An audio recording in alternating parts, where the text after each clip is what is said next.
Kindly mute your, put your microphones on mute.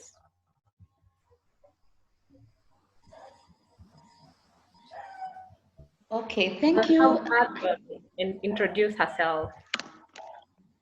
Thank you, Harriet. Yes, my name is Dr. Marion Njau, a researcher. I'm a Deputy Director for Research and Innovation at Kenyatta University Teaching Research and Referral Hospital. I am a mentor and I'm a part-time lecturer. And I want to take this opportunity to thank the organizers of this forum. I am a strong believer of mentorship. And if I was not mentored, I believe I wouldn't have gotten to where I am today. So let's get started. Yes, I still believe I'm a youth since I'm not 40 yet. I know it's still controversial on the youth age. Probably Anthony Kibagendi will tell us. Losing you. I'm saying I still believe I'm a youth because I'm not 40 yet. I still know it's controversial on the age limit for being called a youth. However, that said and done, I'm so passionate about mentoring youth, about empowering the youth, because I was once a youth and I was once mentored. So when growing up from my younger days, when I heard about a role model leader, I would think of somebody like Nelson Mandela. I would seek somebody like this guy we call Martin Luther King. And I would really ask myself, because I was in my upper primary school, and I would really ask myself, and there are young people who are considered globally as youth. And it's something that really kept on going through my mind over and over again. And I would feel, is it that the youth don't have the capability to lead? That they are not given the opportunity to lead? Because when I see the traits and the characteristics of these two leaders that I felt were my role models when I was growing up, I felt these are some traits that we as youth would embrace, we as youth would emulate to make a change. And I happened to be my primary school school head girl, and maybe that's where I started having this leadership, desire to be a leader, because you are in control, and you have to make things get done and over again. However, I would ask myself, there are so many leaders we know from different backgrounds. We know of political leaders, we know church leaders, even in the family, just the head of a leader. And I remember when growing up, I have two siblings, and after we did our dinner or lunch, and maybe my mom would ask, so who is going to clear the mess? Nobody would volunteer to take lead in cleaning up the mess. And I felt maybe that role should be left for the firstborn, who was my elder brother, because by virtue of being born first, he should take lead. But however, there's something that I grew up appreciating, that leadership does not need a title, does not need a position. It's just the desire to want to lead. So it's from then, as I was growing up through my high school, through my campus, and I felt the desire to take lead, probably because I know, because everyone knows has their strengths and their weaknesses. I knew, like, I love to talk. I talk a lot. Maybe the moderator would make sure that I don't go past my time. And but I would ask myself, what type of a leader would I want to be? Would I want to be the authoritarian or the one with a lot of bureaucracy? Would I want to be the democratic leader? Would I want to be the visionary leader, somebody who leads by example? Would I want to be a pace setter, like doing it myself? Would I want to be the commander? You do this, you do this, you do this. Would I want to be the parrot, giving instructions and not even monitoring, evaluating, and not knowing what is going on? And would I want to be the kind of leader who just gives commands without a plan, without a vision, without any affiliative, power, without being, showing by example? I know there are different types of leadership. There's a leader, there's a transactional leader who will always, take rank, who will, and it's a short-term thing. They will want to take position. They want to make sure that there's compliance. Or would I want to be a transformational leader? The one who will make sure that I'll be committed as a leader for a task to be done. I am competent. It's a long-term thing. It's not just a once-off, a short-term thing.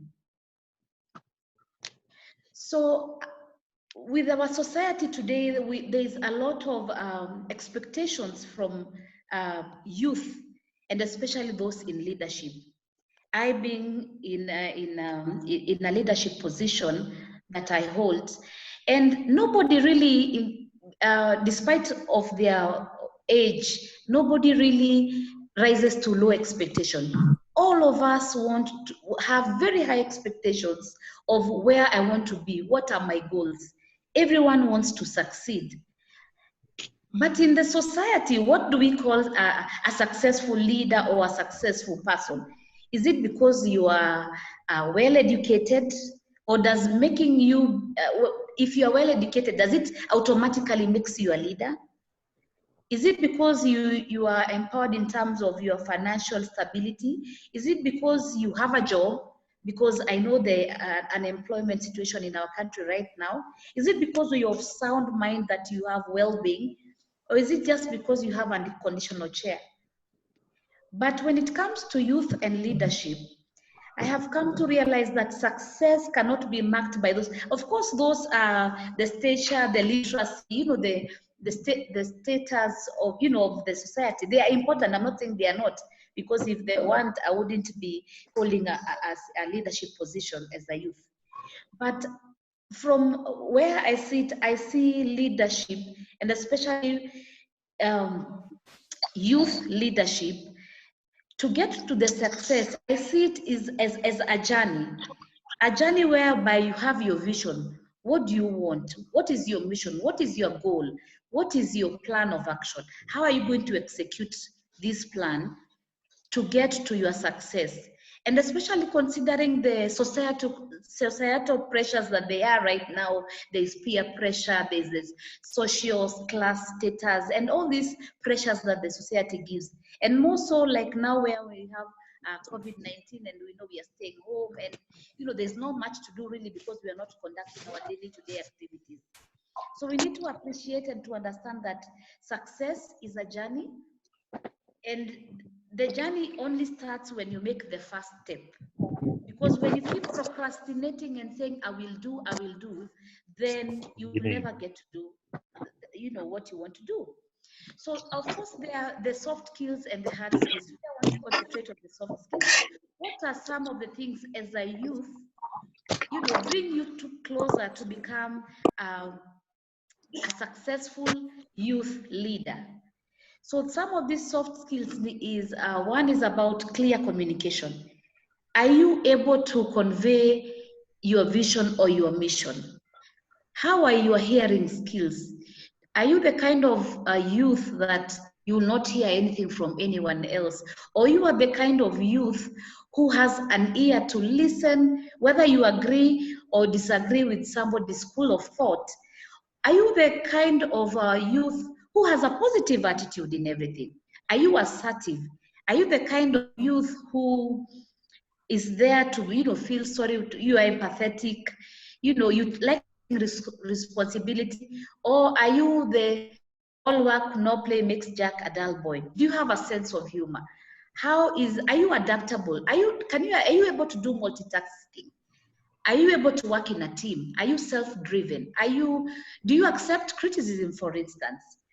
And when we adapt this kind of soft skills, which I also call survival skills in our day-to-day living, these skills you learn that will enhance us even to just into getting a job, because if you combine all these things, you see it is enhancing teamwork, it is enhancing good interrelationship skills between each other, and it also embraces cooperation. So as a youth, if we are able to embrace these soft skills, as much as I know some things are inbuilt, they are innate, they are character you are born with, but the moment you realize that, you know, for me to be a successful youth leader, there are things that I have to compromise, give and take, you know, to perfect my leadership.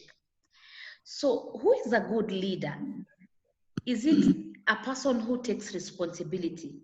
Are you the kind of person, if you are meeting a group of friends, you are never keeping time? Are you the kind of leader as a youth? You are ever, if I look at your desktop, everything is everywhere. When your desk, you're not, you know, there is no order. You don't put your things in order. Are you the kind of youth leader who is not able to contain it's not able to contain their stress? Do you have stress relievers mechanisms that you realize, now I'm stressed now, you know, you don't want to give negative energy to your colleagues or to your friends? Are you the kind of leader who embraces teamwork? Are you kind of youth who has the problem-solving capability? Instead of always crying foul or always complaining or always, you know, pressing the panic button all the time. Are you the kind of, see, let's identify the problem. Where is the problem? Can we define the problem? Can we explore on corrective action measures to rectify the problem? There's the famous saying by Martin Luther King, I have a dream. So for you to be a successful youth leader, the first most thing is to believe yourself. That great idea, nobody else can actualize it if it's not you.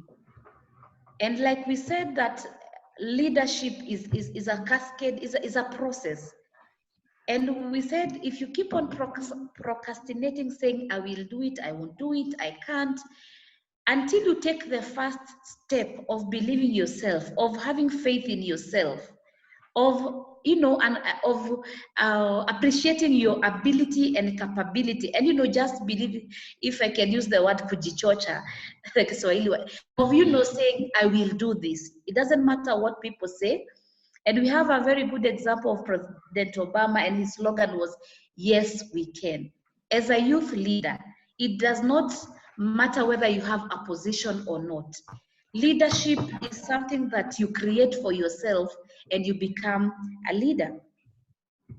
So to balance this youth leadership, we need to have a clear-cut balance between mentorship and empowering. Are you able to recognize a mentor in an area of your interest? Are you able to empower others? Are you able to mentor others yourself?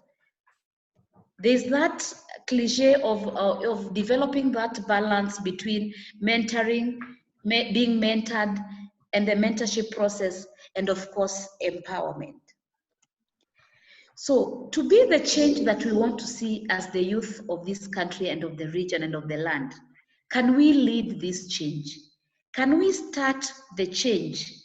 Can we be the people saying, you know, I'm the one who's going to do this, instead of complaining, you know, of aligning ourselves in different political or, you know, alignments? The world is changed by example and not just by an opinion or by complaining. And then again, remember, we lead by example. There's a youth limit of age, so we'll not forever become used. 20 years ago, I was 17 years. I was still feeling a teenager and all. But now I'm a mother, I'm a wife, and, you know, I have to lead by example. If my leadership skills, and, you know, now I have kids and I have teenagers who are looking up to me and seeing if mom or dad is 1, 3, you'll not forever remain a youth. So be the change that you want to see. It starts by you. It's just like the story of monkey see, monkey do. Because you'll not forever remain as a youth. One day, one time, you become a mother and somebody else will be looking up to you. And whatever you'll be doing, they will repeat the same things or even better than you're doing. So you better do the right thing. Thank you for your attention.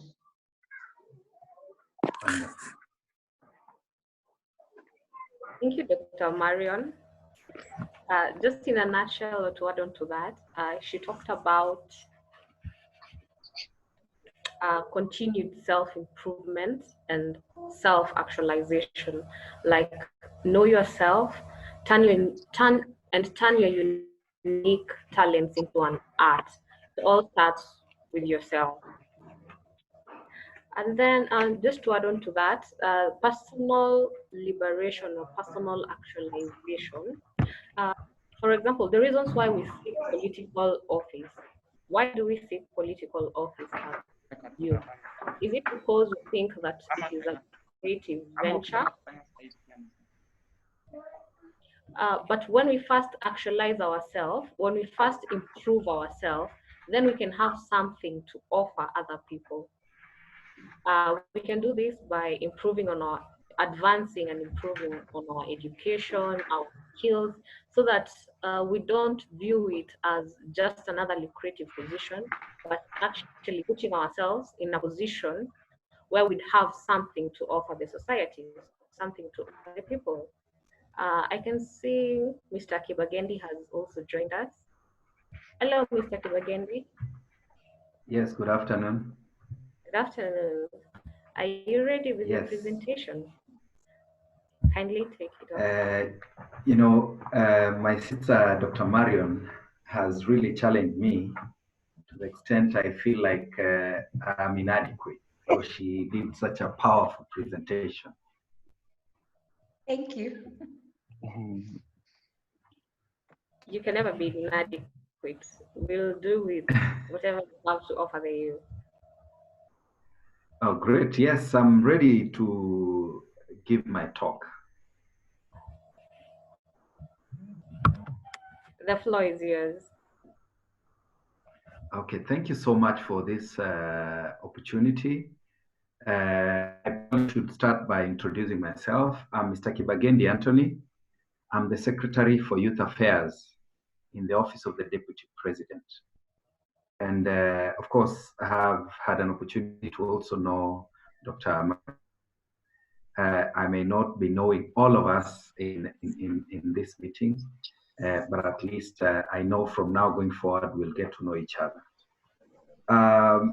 I have been challenged again, how Marion put it, and she essentially captured everything that we may have wanted to talk about. Now, I may want to first ask, who is a leader? Or what does leadership entail? Leadership is about influencing. Leadership is about service. Leadership is about helping people move from where they are to where they are supposed to be, either through inspiration or through absolute example, or through literally sometimes whipping them to get to get. When we talk about leadership in Kenya, we get really distracted by what I can call the trivialities of politics. People don't realize, or young people don't realize, that leadership lies in all spheres of life, from within the family, where we have leaders in the family, either our parents, or if we are in our age, like right now, I'm the leader of my family. And leadership again goes on to other spheres, from where people work, and work varies. There are people in the agricultural sector, in the corporate sector, in policy making, and even in political leadership. So when we talk about leadership, it runs across the board. And like I said, so young people, especially locally, we tend to get driven to political leadership when we try to look at leadership. Today, I will touch on a few, but focus on majorly leadership in political aspect, and that also touches on policy matters.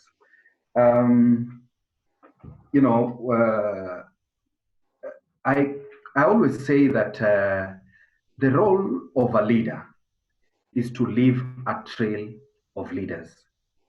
If you're a leader, you should be able to have so many of your equivalents in terms of training, in terms of psych, in terms of motivation, in terms of enthusiasm, so that you're able to leave as many leaders across the world or wherever you are as possible. And like I said, leadership is about service. However, the mistake we have been making locally, especially on political leadership, is we do not take into consideration all the principles of leadership, or we do not vet our leaders. The challenge is we get quickly manipulated because essentially of, number one, lack of adequate information. Number two, because of poverty. So when people are poor, they get easily manipulated. And number three, because sometimes the caliber of leaders that we are offered to elect from or select from are not up to the, what I can call the profile that had been set out for society to actually evaluate from. Now, that ends up getting us the kind of leaders we have, and most of the time we seem to be complaining from all the talk from the presidency to the members of county assembly, and you need to realize these leaders are the people a majority of us elect. And in this kind of leadership where we call it democracy, and democracy is unique because, you know, a bunch of people, even the very informed one, can gang up together and elect someone like Donald Trump, and he becomes a leader of the world leader. But out here, most of us would feel like, is Donald Trump really worth the salt? Is he really worth the position he has to lead the world? Because that is a position, you've seen the kind of errors he makes, especially during this COVID season. Out of excitement or out of ignorance, he says people should drink antiseptic and stuff like that. So sometimes democracy can make us actually elect leaders that we may not be very happy about. That is especially in political leadership. However, in our constitution, we have what I can call the integrity issues that need to be looked at before someone can actually run for office. But we have decided to put it behind our backs. We've ignored chapter 4 of the Constitution, chapter 6 of the Constitution, that talks about the quality of leaders we need to have in terms of integrity, in terms of faithfulness to the Constitution, in terms of even enthusiasm to serve, yeah?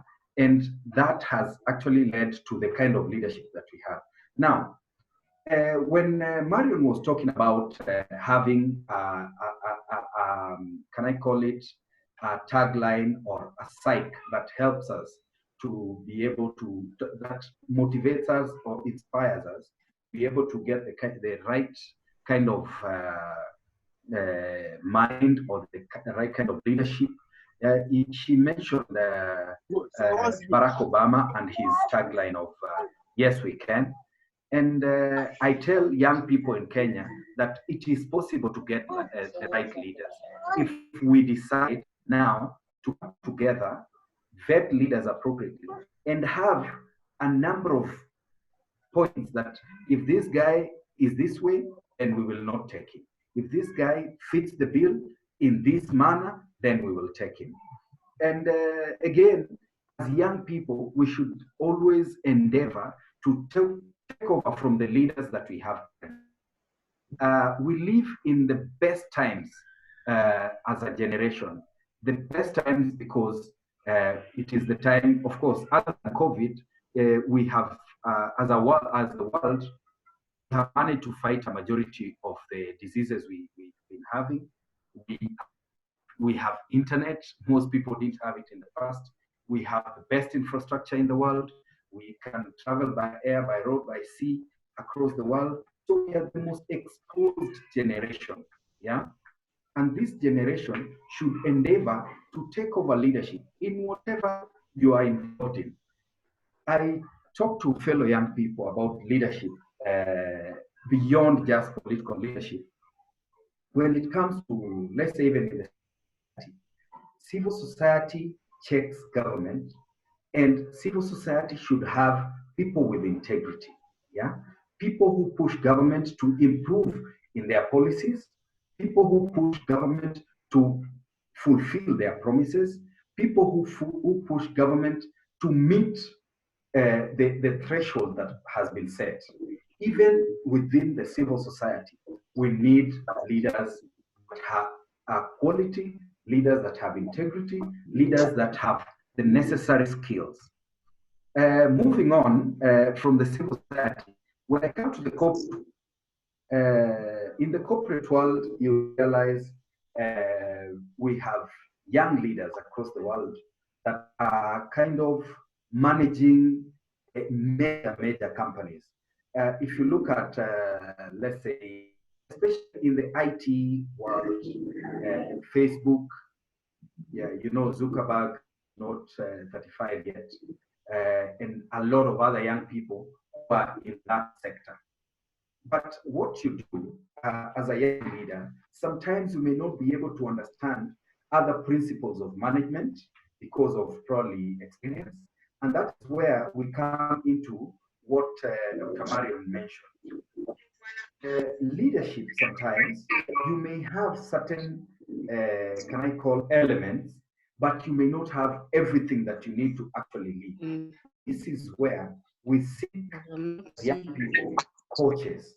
You look for a coach, you look for a mentor, especially in the field you are involved in. Yeah, if you're in agriculture, if you're in political leadership, if you are in the corporate world, if you are, even if it's within, let's say, the military, yeah, or even the police service. As a leader, you need to have a mentor, someone who's been there before and who has seen quite a bit, someone who's experienced to help you accumulate the necessary knowledge or the necessary, can I call it, necessary experience and knowledge and even wisdom for you to tap from the information they give, from the coaching they give, so that it can help you in whatever line of leadership you are involved in. Leadership is about having patience. Leadership is about, and when I talk about having mentors and having coaches, it is just about standing on the shoulders of those who've been there before you. Yeah.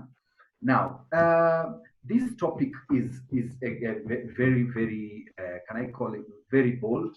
And when we talk about the role of leaders, I tend to feel that leaders are essentially people who should help others believe in themselves. But remember, if you do not believe in yourself, you can hardly achieve your goals, whether it is in business, whether it is in, whether it is in political leadership or even in business. If we take, for example, we had this legend who just passed on called Kobe Bryant in basketball. Kobe Bryant joined the NBA at 17. He had just come out of high school, and he came up with a mentality that he calls the Mamba mentality. His mentality was about winning. Irrespective of what happens, you have to work hard and win. That is a mentality that he brought into his sphere, into his whatever he was involved in. You can also take that into whatever you're doing. Yeah, because there are again some extremely unique leaders. Another example I could give, because most of us young people are involved in sport. Those of us who understand football, there is a gentleman, the best footballer, called Lionel Messi. Lionel Messi, when he gets into the field, he's the captain for Barcelona. He does not start playing aggressively in the first 15 minutes. His work is to read, look at the defenders, their positioning, the goalkeeper of the opposing team, check out and be able to understand when these people lose concentration and stuff like that. So leadership also entails that, getting to understand an environment, and then you plug in and bring in your team into it. Yeah? That is again a unique aspect of leadership. The other kind of leadership, again, it may again, I may go back to let's say Donald Trump. Donald Trump says you make America great again. Yeah. When he talks about making America great again, community of Americans that really get excited with that. And they are the people he inspires, they are the people he excites, so that they also rally behind him. Although we know sometimes it sounds, can I call it, a white supremacist, because look at how he puts it. It's like there's a clique of Americans, because in his campaigns he talks about blacks being disorganized, the Hispanics being the way they are, the Mexicans and what have you. And he talks about the original, the Native Americans. He sometimes may sound disrespectful, but in a certain way, there's a direction he gives to the people that he wants him to vote for him. Now, I move on to leadership again, in the sense of a boss. When you have a boss, he has his peers, the people that are like in his category. And then you have your peers, the people who are in your level. Yeah. You should be able to see when the boss is with his peers, how he carries himself around, how he behaves. And that is what you need to carry to your level of engagement when you are with your peers. What about leaders who have subordinates? The people who are below you, the people that you're supposed to lead. How do you lead them? Yeah. You know, sometimes there are people who look at people who that are confident, people that are smart, people that are organized as perfectionists. And people look at them as arrogant. So you should be able to know how to balance all this, so that people get to understand your style of leadership. When you have subordinates, people that you are serving, you should be able to understand each and everyone's strength, so that you work in a very, like a relay team. If you look at a relay team, they know who is perfect in running the straight line, who is good in running at the bend, who is good in running the other straight line, and who is good in doing the finishing. So as a leader, you should be able to understand each and everyone's strength in your team, each and everyone's strength in your community, each and everyone's strength in your family, so that when you give roles, you give according to strength, so that like the Usain Bolt's relay team, you are able to actually win. Again, in my house, of course, I'm the leader. Of course, other than just being a leader, I eat the biggest ugali, I use the biggest plate. It has become like a norm, so they tend to the rest of the people in the family kind of know these guys' standards are this, and now that is where I am moving to. As a leader, you must know how to set standards. You set standards for whatever kind of operations or business or engagements or friends, the kind of people, you have to set standards for your life. Even if you're a young man who has not dated, you must have standards on the kind of boyfriend, the kind of girlfriend you'll need to have, so that you don't go beyond that, below that, or go way above that. Standards help people to maintain or grow. Yeah, you set, maintain, or move to the next level. If you are just open to anything, you'll be able. They say there are people who are going nowhere, and they want other people to join them in that route of going nowhere. But when you have standards, it means there's somewhere you are going, and you should not. You can relook at your expectations. As in, expectations can be varied, but standards should be set and they should not be broken. Moving on, if you look at the reverse side of your level of leadership versus the people you have on top of you, in terms of your boss, you should also be in a position to demonstrate leadership, not sycophancy. Leadership demonstrated in the way you serve, in the way you treat others, in the way you're organized, in the way you dispense your duties, not bootlicking, yeah, not sycophancy. And you should be able to lead in all directions when you're given a certain position of leadership, yeah. Going forward, coming backwards, and you should be able to know that sometimes people retreat when they are not doing the right thing. You should be able to know that people reconsider positions. You should be able to know that people, sometimes you have to the whole hog, even if it's a mistake, and then you should be able to deal with consequences. But all these have to be packaged in a unique leadership style. What else can I talk about? There are people, when you see street sweepers in this city of Nairobi or wherever you're watching from, you'll know there are people who are serving the county and they sweep the streets. Whatever position you are in, if you're a sweeper in a street, if you're a waiter or waitress, if you are a police officer, if you're a politician at whatever level, if you're a corporate leader, can you try to be the best in your position? The world will notice. And when the world notices, the world in this sense means either your bosses, if you're a politician, it is the voters that will notice.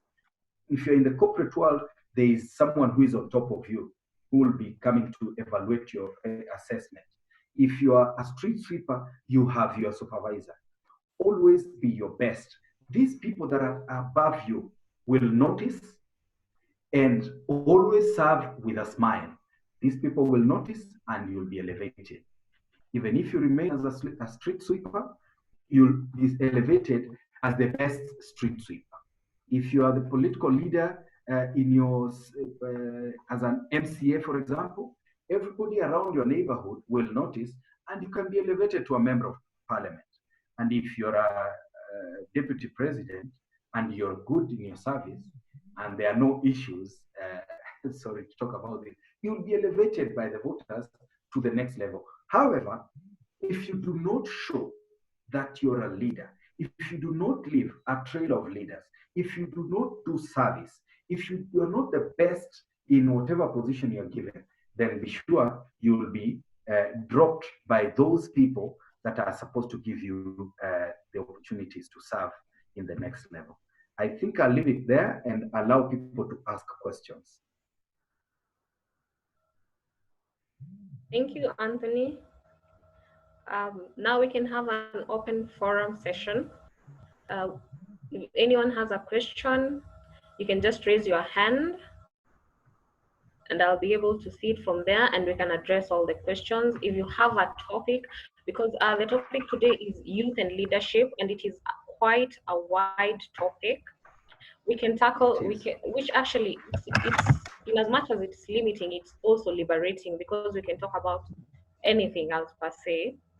So if you have any question, feel free. If you have a topic or a subtopic that you'd like us to talk about, discuss, or address, you can also raise your hand and we can tackle it. So I have a question for our two panelists, Anthony and Dr. Marion. I'll start with Dr. Marion. There's this theory, it's called the zero-sum theory, where to win, another person must lose. So, so for example, in leadership, like for you to rise into leadership, another person has to fall for you to occupy that space. For you to get into business, someone else has to like step down or to fail for you to occupy that position. So what do you think about that?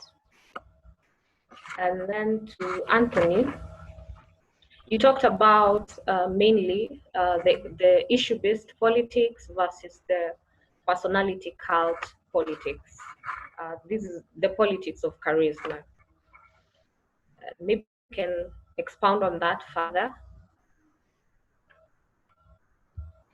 Thank you, Harriet. From where I sit, when it comes to leadership, I don't quite agree with that theory because of the following reasons. One, even for that leader to excel, they need the support of their subordinates. So I don't quite agree with the notion that one has to fall for the other to excel. In fact, if you're the kind of a leader where you just work on your own without the support of others, then it's suicidal because they will end up, jeopardizing your vision or your mission. So that's one.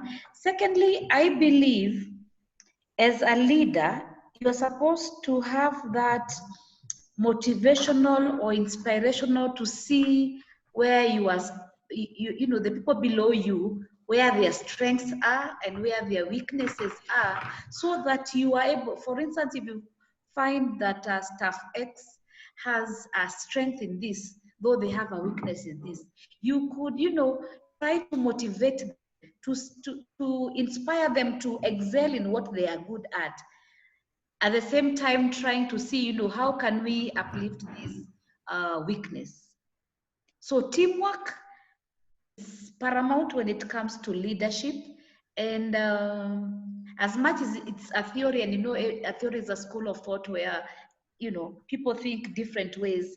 From where I sit and from how I've risen to get to where I have gotten, I feel it's a give and take. For you to rise to a certain level, there are things that you have to sacrifice. There are things that you have to, give for. So saying that you have to pull another down, in fact, the others whom you're pulling down are the ones to support you to that leadership position. Any other question? Thank you for that, Marion. Anthony, are you ready? Yes. Now, thanks for bringing this up on the issue of issue-based politics versus personality, the kind of politics we essentially see in our country. Like I said, leadership is about inspiring others to become better than they would have been on their own. It is about motivating people to do better than they would have done. It is about leaving a trail of other leaders. However, locally, we have personalized politics. We have personalized political parties, and in the process, our politics. And we have become so tribal in the way we do our politics, whereby someone has to get support from the tribe they come from for them to be able to get a chance to actually serve. However, we need to have a paradigm shift in the way we do our politics. And that is where young leaders, yeah, the emerging leaders have to transcend the traditional political boundaries that include personality cults, that include tribes, that include region, for us to be able to get leaders that serve not their tribes, not their communities, not their regions, but the nation. That's at the top. And even at the constituency level, not leaders that will serve their clans or their relatives, but leaders that will go beyond that and serve people uh, as required by law and as required generally by principles of leadership. And I would like to challenge young people that if you're always wishing and waiting for people to rise and be able to be the leaders we want them to be, it is going to take us a long time. And this is the challenge I throw to young people. We need to scale up and rise up and take over these positions, the ones that are on offer, the ones that we can run for, especially in political leadership. In the corporate world, as I said, demonstrate your power, demonstrate your strength, demonstrate your skill and your tools for the people that are above you to be able to help you rise. When they evaluate you, they realize that this is indeed a unique talent that we need to lift up. And like Marion has said, people don't have to fall for you to rise. Yeah. Like in business, I remember you asked this. Someone doesn't have to fall for you to rise. You do your thing, be as creative as possible. If there's a butchery here and you have another butchery here, and you want to be the market leader, what do?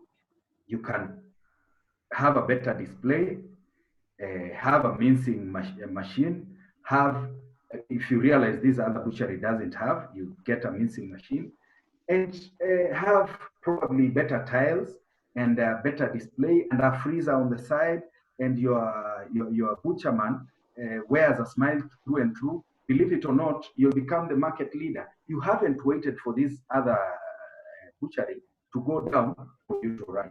Yeah. That is why we have had market leaders who've fallen, especially in business, because of lack of standards in the way they operate. Yeah.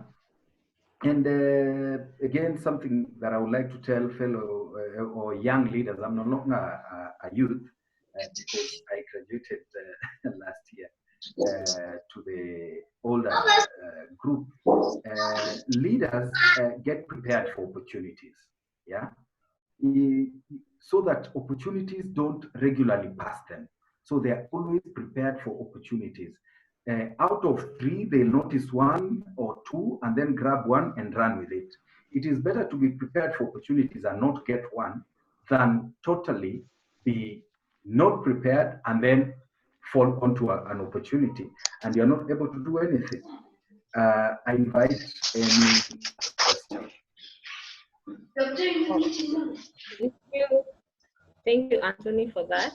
I can see here we have one participant who has raised her hand.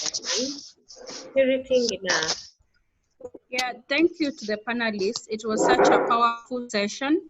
I have a question for Dr. Marion and also for Anthony, and this both of you can first answer. Did you discover yourself in terms of your leadership capacity, or did it take someone else to discover, yeah, Anthony can lead or Dr. Marion can lead? And then the next question, which probably this is just like specifically for Dr. Marion, how is it for you as a woman, sorry to put it in the level where we are now like going to gender issues, but how is it as a woman that you got to where you are, and what are some of the challenges you think we need to kind of jump, or obstacles that we need to like be aware of as young women before we get to where we want? Or how do we prepare the table for ourselves? Because if we are not invited, again, we have to get to those tables. So maybe we can start with the general one where Kibagendi could answer, and then Marion can answer the two. Thank you. Wow, thank you. In terms of discovery, you know, when I was growing up, I kind of discovered it by the time I was getting to, can I say, standard 8? Why? Each time we were going to either play football or we are playing hide and seek, or I was not the oldest, but I was the one who was organizing people. Wewe ndio utakuwa mama, wewe utakuwa baba. Huyu atakuwa mtoto, huyu atakuwa this and that. Or in football we say I'll always guide that so and so will play for this other team, the other one will go to this other team, and stuff like that. And when people, fellow young people fight, or children when we were growing up, I was the one who would come in and say, hey, this is wrong. And if I knew whoever was wrong, I would always reprimand him and tell him to really not repeat it. So over time, even parents around the neighborhood were fond of giving me the leadership responsibility. If you guys are going to swim, they tell me, hey, Anthony, make sure so and so don't misbehave, okay? And when we come back, I was not a snitch. Even if people misbehaved there, I knew how to cover them and reprimand them and not tell their parents if it was not extreme. And that kind of elevated me. But beyond that, high school, I was in middle school. We had a class where we were taught what I can call aspects or principles of leadership. But when I got to the university level is when, through the Ford Foundation, I was trained on political leadership program that I can say has helped me get to the level I am today. Some discoveries are made by individuals, while at it, other people will be able to notice that and help capture it and organize it for bigger things. And some leadership talents are discovered by either mentors or seniors in whatever field that one is. Again, I have had this monster commitment of continually reading on leadership. Probably I show you one or two of my books. Is the camera, are they able to see? Harriet? Are we on? It's No, loading. we can't see you. We can't see it yet, but it's still loading. Yeah, there's a book here called Leading Young by Pastor Gibson and Uvate.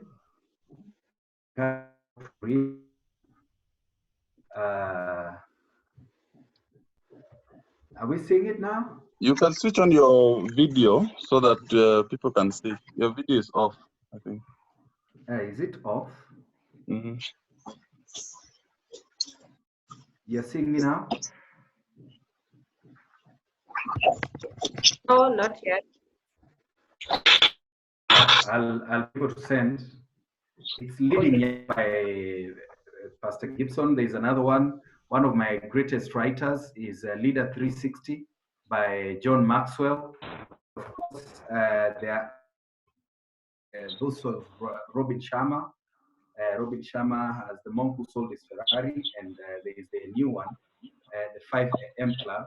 It is equally, these are very inspiring books for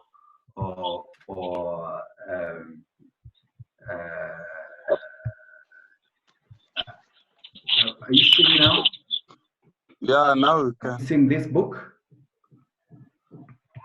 This is the 5 AM Club by Sharma. 5 AM Club by Robin Sharma. And then there's Leader 360 by John Maxwell. And then there's Leading Young by Pastor Gibson and Uvate. But for leadership, I encourage people to read more of John Maxwell. John Maxwell is gifted in training and mentoring leaders across the world. And of course, there are very many other authors and speakers like Anthony Robbins, who also knows how to take you to that level that you really get inspired as a young leader. Thank you. Thanks, Anthony. Probably we can text the titles so that the people who didn't get, they can get the titles and the authors. So about discovering whether I was discovered or it was, self-awareness, I would say both. Personally, I was brought up in a family of two boys, and I was the only girl. So in terms of the house chores, of course, by default, it would be Marion should do this, Marion should do that. However, as I had mentioned previously, I was my primary school head girl. And the reason that probably I was appointed because I was the kafati of the school. I was in size. I was biggest. So sometimes the things that we may feel are negative, they may make us stand out. And for some extent, I tend to feel that, being pinpointed out that, let's give this leadership or this, lead role to so and so, they might use unfavorable qualities. Like now I would feel it's being unfair on me because of my two brothers being the only girl, or I'm being chosen because I'm the biggest in size, or I'm the shortest in class, or such like things. But however, after as I grew into teenagehood, I realized in case there was like a cousins meeting or a family gathering, and you'd want to execute a mission for the family or even in the community, I felt all the time that I want to volunteer. Maybe it's my kiherehere or I talk much. Kind of, I want to do it, let me do it. Or sometimes I would feel if somebody has been delegated a duty and they are not doing well, or they are, complaining about it, I would feel like, why not just do it? And I feel it gave me that push to always want to, I want to lead. Unlike my friend Kibagendi, who was a student leader, I tried vying for student leadership in my in my first degree, and I did not succeed.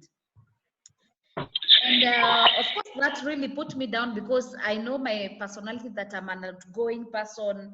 And I was not a good communicator. Actually, I was very shy in public speaking. And as much as I wanted to lead, my where I feel like I don't communicate well, probably that's what made me to become a teacher, because I purposed to maximize on that weakness. Why not talk? Why should I have that fear? And as it were, of course, I became a part-time lecturer. I do a lot of motivational. So for fellow youth, sometimes you may feel one trait or one characteristic or one, problem you have is XY.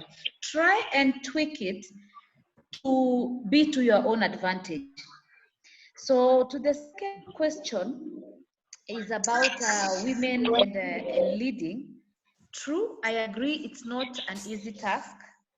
One, women, we are the people who carry the burden of the home. For the youth here who might be married or have kids, and you are the the uti of umgongo of that home. You are the one to carry, what they'll eat, what mommy this, mommy that. So with that, and with all the things, the hormonal imbalances and all these things that women go through, and the perception, and especially for beautiful women, they are always told you got your way up simply because you're beautiful. But I've always told my students and my mentees, it's not just beauty, it's beauty with brains. I'm sure the men in the house would concur with me that you'd not want just to hang around or to marry a beautiful woman. You'd want a beautiful woman with, you know, brains, and a beautiful woman who has leadership capability, you know, such like things. The other thing is that having that determination and commitment in all that you do, you know, giving your heart everything. The fact that, you know, we are considered like the weaker gender in the society, I tend to differ with that, and I usually say what men can do, we women can do better. Thank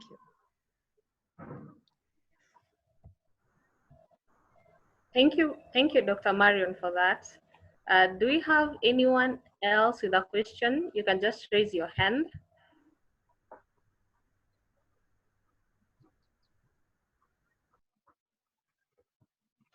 Anyone else? Oh, we have Machete. Machete, you have a question for us?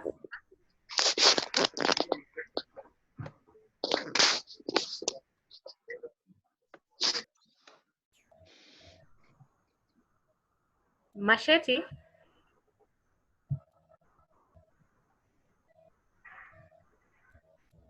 Is Machete in? Yes, hello? Yes, Machete, we can get you. Okay. You have a Now, question? first of all, I'd like to thank the panelists, Dr. Marion and Anthony Kibagendi. Mr. Kibagendi, hi. Hey. Yeah, the last time I heard about you was in Radio Jambo, but I'm glad to know that you went further. There's something that found myself interesting from your end in terms of something I found interesting was on setting standard, and I think that's a very important thing. Point noted. Number two, something else that I think the value that I think I wanted to add to the platform is that in terms of issue-based politics versus personality cult, the best way of dealing with issue-based politics and personality cult is going back to the real definition of politics. For a long time, many people have been saying politics is a dirty game, of which I think we need to rewrite that myth that politics is not a dirty game, but politics is according to Harold Laswell, it is the art of deciding who gets what, how, and when.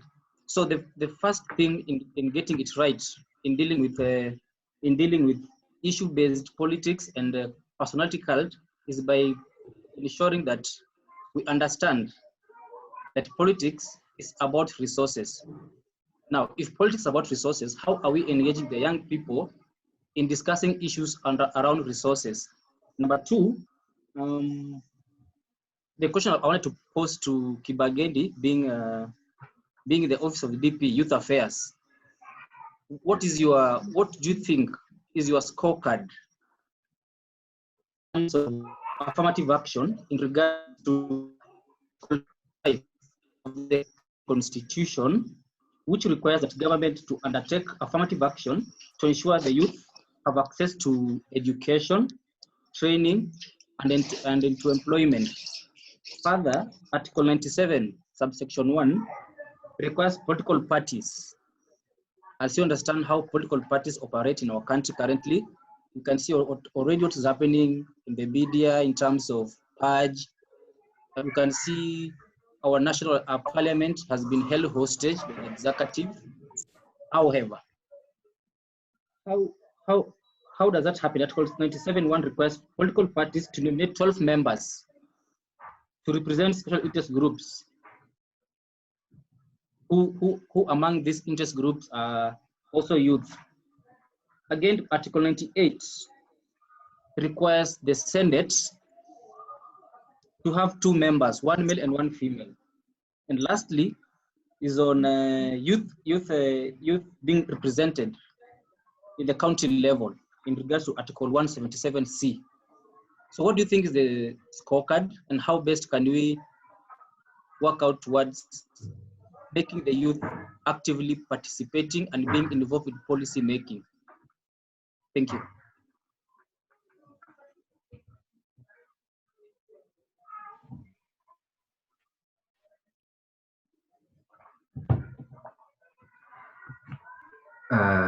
Back to you. I'm done. Thank you. Thank you.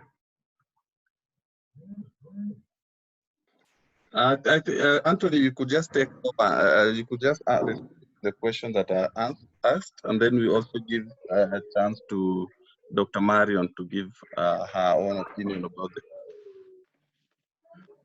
it. Wonderful. Now, before I even answer that particular question, I would like to just mention that, you know, we live in an extremely, a culture that is filled with volatility, uncertainty, and insecurity. And we have a constant stream of negative news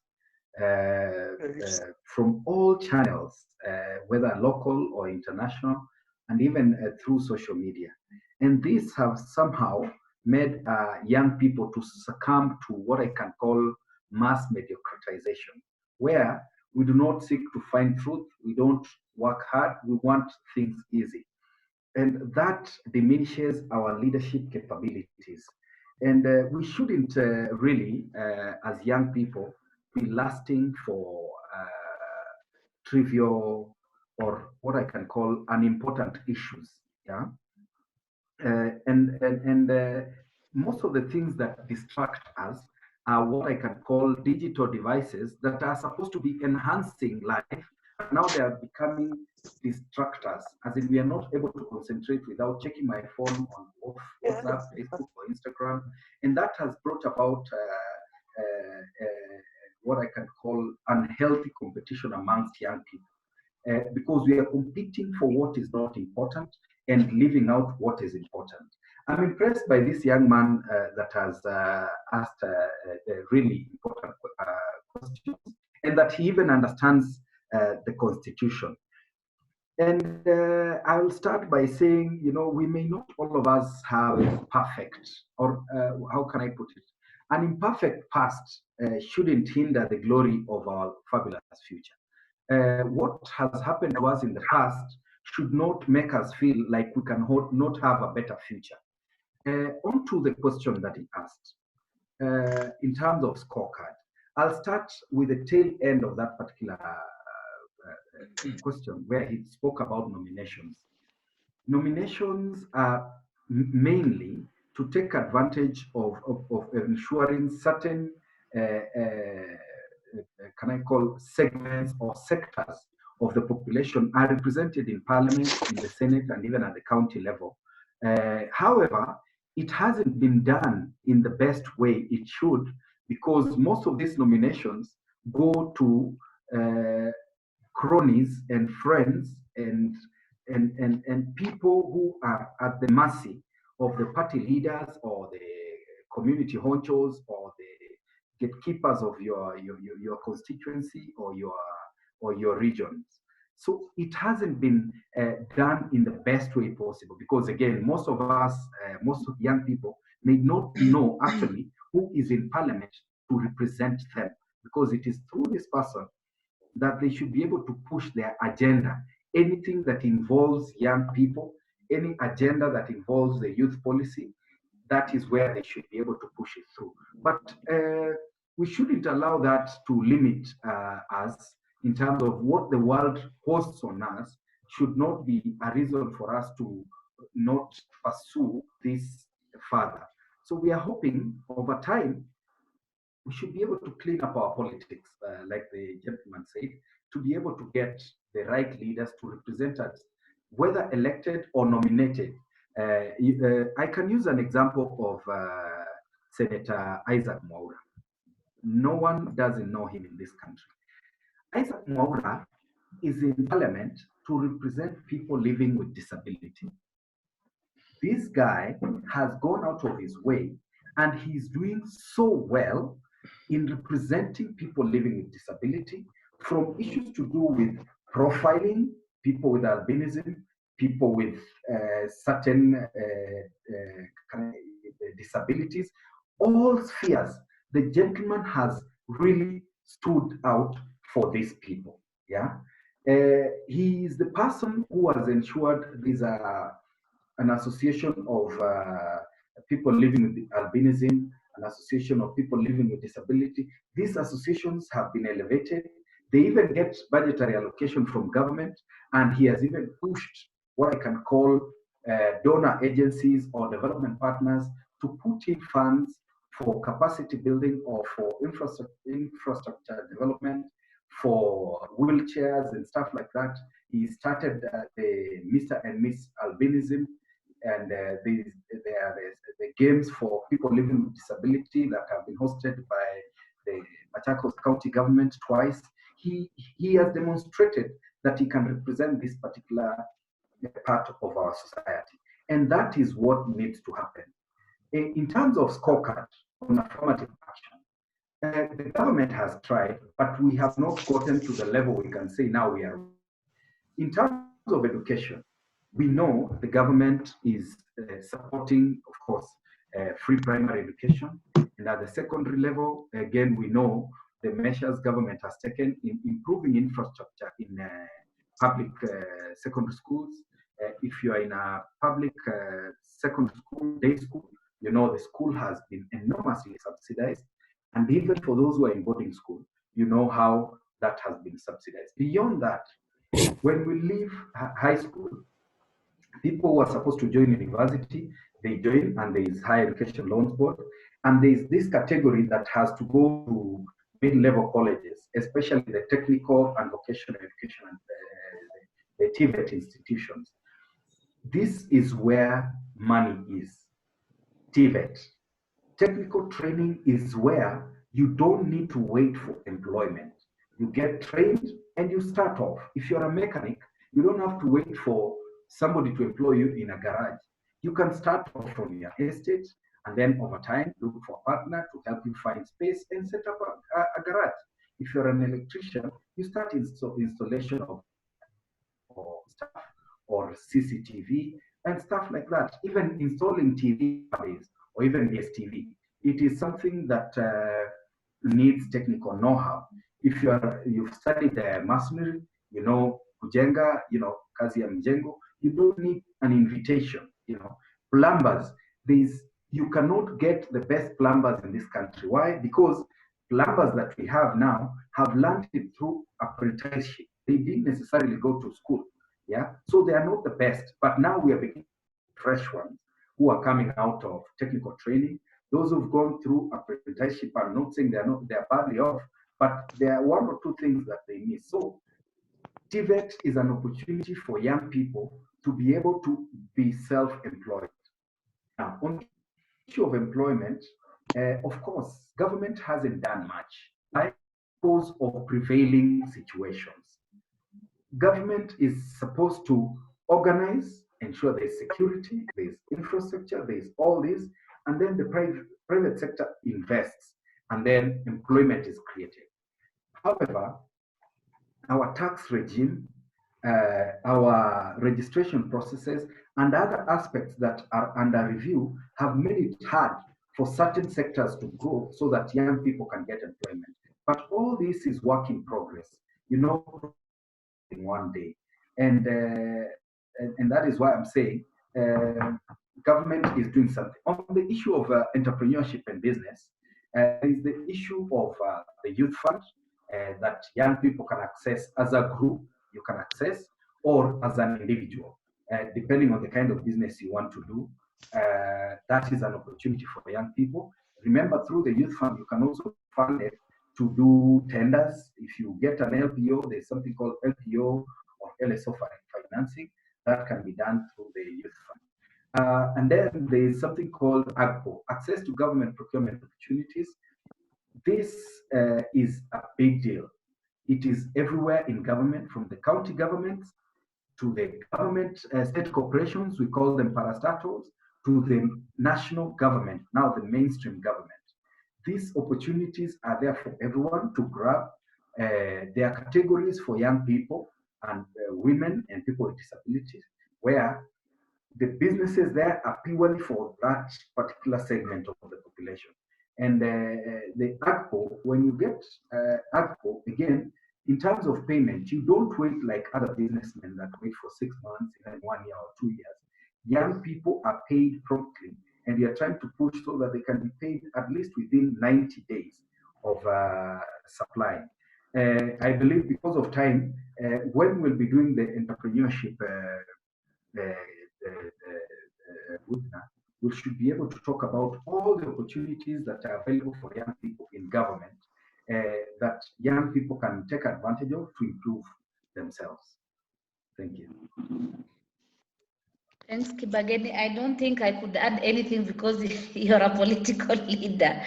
But however, when it comes to the Kenyan political wave, personally, after there was the tribal, push and pull according to political aligning and parties, and the pressure that was countrywide, I decided, to pull aside. Of course, you have a team that you would support, somebody else would have another team.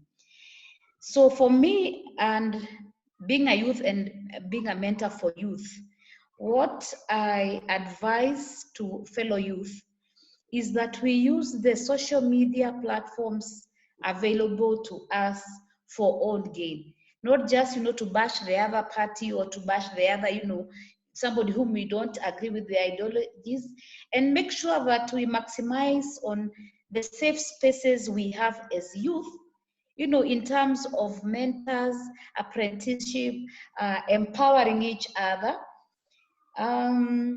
Of course, it's our constitutional right to vote. So no one should say that I will not vote because X, Y, Z are not performing or this or this. On the other hand, I really refrain to, to complain all the time. Yes, that is it. It is what it is. That's the political way it went, and it's happening to the whole country as a large. But you as a youth, what are you doing in your own capacity? Instead of complaining, and always Sarikali's idea, always complaining, in your own safe, space, what are you doing in your own capacity, to empower a fellow youth or to mentor or to get mentored?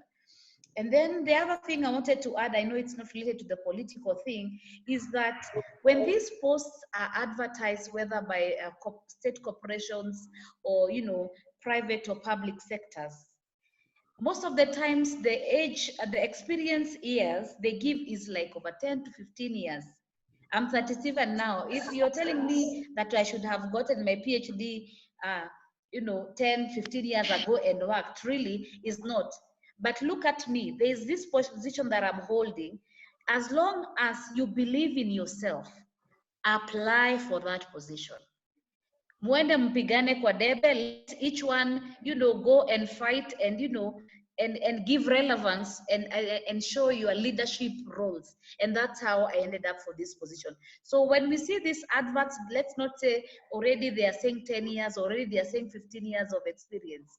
As long as you believe in yourself, go for it. Thank you. Oh. Thank you, Dr. Marion and Kibagendi, for your responses. And I can see that time is running quite fast, and we'd like to conclude there, unless someone has a burning issue or a burning question. There's some two questions we could pick from James, and there was this Huawei person. James Mburu. James Mburu. Yes. Huawei is here. Okay, sorry. Yeah.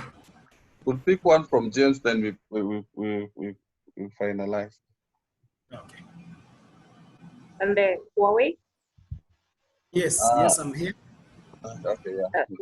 Sorry for using that because we don't have another name. Yeah. No.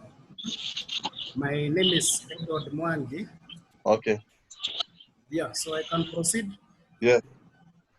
Yeah, thank you so much, the moderator and the contributor. Kibagendi, I like your contribution. I think what you are saying is absolutely very true. the youth have all the access to all what they need, but I think what we are missing is a gap. There is a gap in terms of how the youth respond to what is being communicated to them, especially from the systems of authority and leadership. I would say I have written several articles in the newspapers. I have also written some books, motivational. I'm a mentor and I'm a coach. And I can say that the biggest challenge we have as the young people is not necessarily lack of the resources, but the means and the information to access them.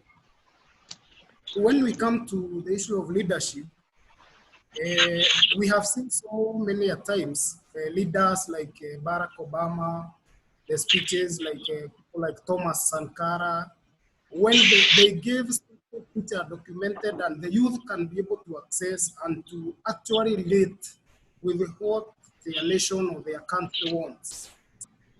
Unfortunately, in the system we have in Kenya, I feel like we have neglected the youth, especially when it comes to bridging that gap between those people who have achieved and the young people who are losing hope every day. Just the other day, we woke up to hear of a case where very, very good engineers have dug a tunnel to steal a bank.